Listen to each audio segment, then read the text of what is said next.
People in several communities have voiced their frustration with the NEXUS pipeline. It's a 255-mile-long natural gas pipeline that will run partly through Northeast Ohio. But now that construction is underway, some places are actually paying attention to the perks that come with the new pipeline.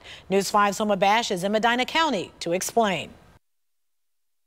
It's the tax revenue from NEXUS that could result in a multi-million-dollar windfall for some rural school districts, some who could really use that money.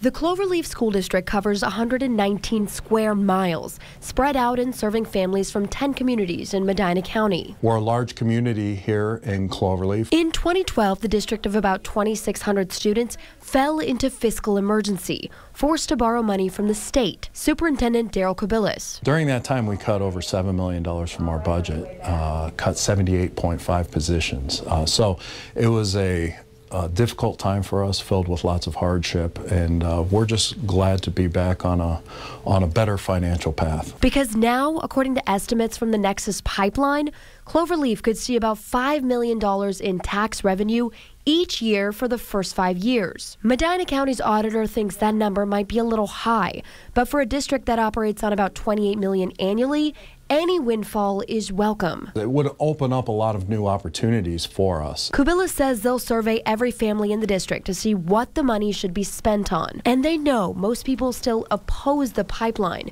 even though construction is now well underway. We have Cloverleaf supporters who are for the pipeline, and we have Cloverleaf supporters who are against the pipeline.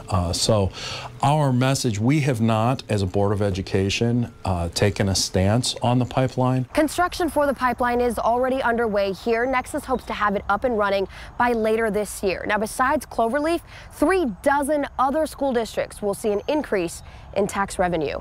In Medina County, Homa Bash, News 5.